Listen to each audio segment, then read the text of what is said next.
आपने कल एक वीडियो देखा होगा मणिपुर का, सो पहला रिएक्शन क्या था? मैं तो एकदम मतलब डर से मेरा रूह कांप उठा, क्योंकि ऐसा अगर औरतों के साथ, हमारे महिलाओं के साथ, हमारे देश के औरतें जो है वो हमारे देश के संपद है, तो उनके साथ अगर ऐसा हुआ, ऐसा विचार हुआ तो वो बहुत शर्मनाक है, हमारे देश के लिए बहुत शर्मनाक है। क्योंकि हम जब वर्ल्ड वाइड, विश्व के अनुसार हम जब जाएंगे ना वहाँ पे, तो हमको लगेगा कि ये हमारे देश के लिए एकदम शर्मनाक घटना है। थोड़ा सा याद दिलाना चाहती हूँ कि उन्नाव में जो हुआ था, हाथरस में जो हुआ था, वही किसी दूसरे तरीके से हो रहा है मणिपुर में। तो हम देख रहे कि हमारी बेटियाँ जो है देश की, वो जल रहे हैं। उसको एकदम खौफनाक घटना है, उसको एकदम वो चीर रहे हैं सब लोग ऐसे मिलके, और जो लोग वो कर रहे हैं ना, वो लोग सरेआम घूम रहे हैं, उन लोगों का कोई नहीं पाते। आपको ये वीडियो देख कर क्या आप मणिपुर जाएंगे तो आपको डर लगेगा? डर इस बात का नहीं लगेगा कि वहाँ पे ऐसा हो सकता है, कि ऐसा हुआ है, इस बात का नहीं। डर इस बात का है कि मेरी जो बहन है उनसे मैं आँख कैसे मिलाऊंगी, जिनके साथ ये हुआ है हादसा, मैं उनसे आँख कैसे मिलाऊंगी। मेरी बहन के साथ हुआ है ना, तो मैं अपनी बहन को कैसे कन्फ्रंट करूंगी। डर इस बात का है। देखिए, मुझे लगता है कि उनको पहले ये मामला जो हुआ है ना, उनके लिए सबके सामने आकर माफ़ी मांगना चाहिए, क्योंकि उनकी ये जो बेटियां है वो हमारी भी है, उनकी भी है।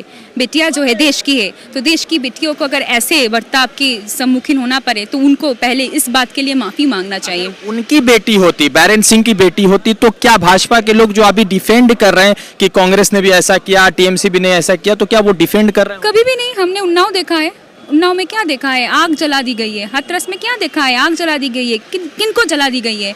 जो वहाँ पे जो बेटियाँ थी, जो वहाँ पे इतने सारे असुविधा के, इतने घिनौने हरकत की सम्मुखीन हुई थी, उनको जला दिया गया है। जो बेटियाँ थी, जो रेप्ट हुई थी, उनको जला दिया गया है। और जिन्होंने किया था उनको सरेआम हम घूमते देख रहे हैं। और घूमते देख रहे किसके साथ? भाजपा की प्रतिनिधियों के साथ, मंत्रियों के साथ। तो इसीलिए मुझे नहीं लगता है कि ऐसा, अगर उनके कोई कहीं अपने होते, अपनी बेटी होती या अपनी माँ होती, अपनी बीवी होती, बहन होती, तो वो ऐसा बोल पाते। 2024 में क्या होगा वो जनता तय करेगा, क्योंकि जनता इंडिया के साथ है और वो इंडिया हमारा देश है।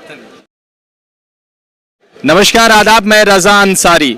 इस देश के लिए गर्व की बात है कि पश्चिम बंगाल की मुख्यमंत्री एक महिला है, और शायद इसीलिए पश्चिम बंगाल और कोलकाता में महिला सुरक्षित रहती है। मगर एक बड़ा तकलीफ दे वाली बात है कि पश्चिम बंगाल से कुछ ही दूरी पर मणिपुर है, जो पश्चिम बंगाल से बेहद करीब है। वहां पर जिस तरह से महिलाओं के साथ अत्याचार हुआ, कल जो वीडियो शेयर कर दिया गया, तो देश जो है शर्म से झुक गया है। अगर भाजपा के मुख्यमंत्री ने अभी भी रिजाइन नहीं दिया है तो शायद ऐसे लोगों को पॉलिटिक्स से संन्यास ले लेना चाहिए। 2014 में प्रधानमंत्री ने कहा था कि बेटी बचाओ बेटी पढ़ाओ। मणिपुर की बेटी ना ही पढ़ रही है, ना ही मणिपुर के बेटियों की इज्जत बचाई जा रही है। सरेआम जो है नेकेड चला दिया जाता है और देश देखता रहता है। और भाजपा के लोग अगर समर्थन कर रहे हैं तो ऐसे समर्थकों को डूब मरना चाहिए कि अगर एक बच्ची के साथ ऐसी घटना हुई, अगर उनके बहन के साथ, उनकी माँ के साथ ऐसी घटना होती, तो क्या तब भी वो भाजपा का पक्षपात कर रहे होते? एक महिला है, उनसे उनका पर्सपेक्टिव जानना जरूरी है। क्या नाम है आपका? राजोन्ना। राजोन्ना, तो क्या करती हैं आप? मैं तृणमूल छात्र परिषद की कर्मी हूँ, एक स्टूडेंट। हाँ, मैं स्टूडेंट हूँ। आपने कल एक वीडियो देखा होगा मणिपुर का, सो पहला रिएक्शन क्या था? मैं तो एकदम मतलब डर से मेरा रूह कांप उठा, क्योंकि ऐसा अगर औरतों के साथ, हमारे महिलाओं के साथ, हमारे देश के औरतें जो है वो हमारे देश के संपद है, तो उनके साथ अगर ऐसा हुआ, ऐसा विचार हुआ, तो वो बहुत शर्मनाक है, हमारे देश के लिए बहुत शर्मनाक है। क्योंकि हम जब वर्ल्ड वाइड, विश्व के अनुसार हम जब जाएंगे ना वहाँ पे, तो हमको लगेगा कि ये हमारे देश के लिए एकदम शर्मनाक घटना है। मतलब आप कभी ऐसा एक्सपेक्ट कर सकती हैं कि, मतलब आपने देखा होगा तो आपको तो नाइटमेयर आ गया होगा, क्योंकि जिस तरह से घटना हुई। मैं एक थोड़ा सा याद दिलाना चाहती हूँ कि उन्नाव में जो हुआ था, हाथरस में जो हुआ था, वही किसी दूसरे तरीके से हो रहा है मणिपुर में। तो हम देख रहे कि हमारी बेटियां जो है देश की, वो जल रहे हैं। उसको एकदम खौफनाक घटना है, उसको एकदम वो चीर रहे हैं सब लोग ऐसे मिलके, और जो लोग वो कर रहे हैं ना, वो लोग सरेआम घूम रहे हैं। उन लोगों का कोई अच्छा क्या बताएं हम, लॉ की, बाय लॉ की उन लोगों को जो होना चाहिए ना, जो हाँ नहीं, उन लोगों का जो पनिशमेंट होना चाहिए ना, वो नहीं हो रहा है। ये बहुत ही शर्मनाक है। हम लोग पश्चिम बंगाल की मुख्यमंत्री महिला है और लड़ती हुई आई है, मार भी उन्होंने खाया शासन में, सीपीआईएम के शासन में।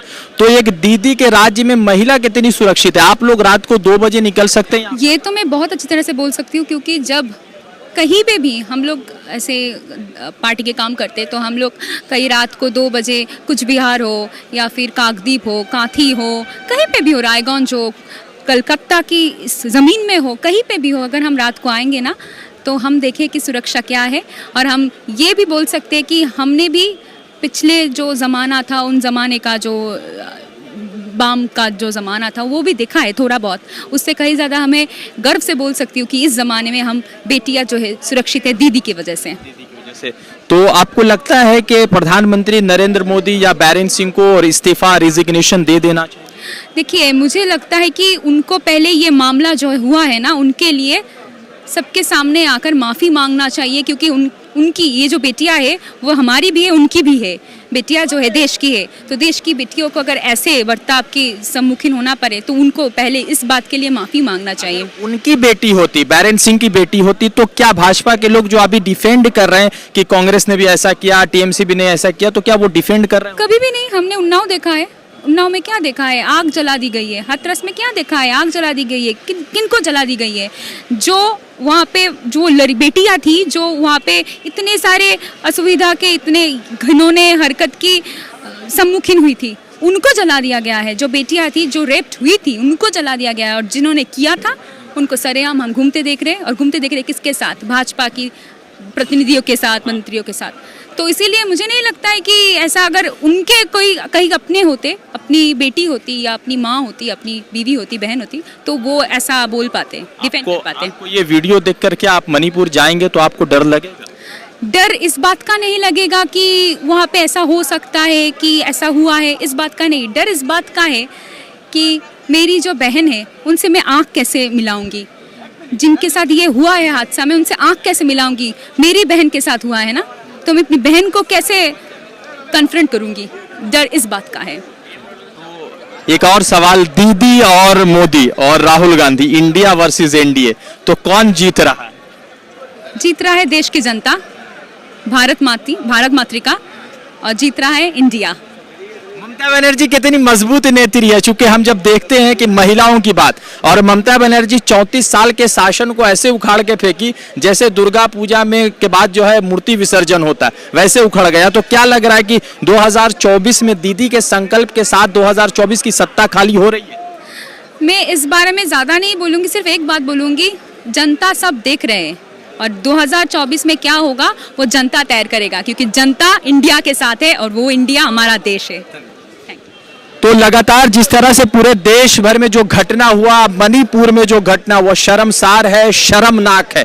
और भाजपा के लोगों ने अगर अभी तक रिजिग्नेशन नहीं दिया है तो उनको शायद डूब मरना चाहिए। कोई मैटर नहीं है कि पत्रकार की क्या पक्ष होगी, सवाल यह है कि मणिपुर की बेटियां कब सुरक्षित होगी। क्या जिस देश में हम नारी शक्ति की बात करते हैं, दुर्गा को पूजा जाता है, जब बच्चियां पैदा होती है तो लक्ष्मी कहा जाता है, उसी देश में इस तरह की घटनाएं हो रही। हम विश्व गुरु बनने की बात कर रहे हैं मगर मणिपुर की बेटियां बच नहीं रही है। रजा अंसारी की रिपोर्ट, द इंडियन खबर के लिए। द इंडियन खबर, सच आपके सामने।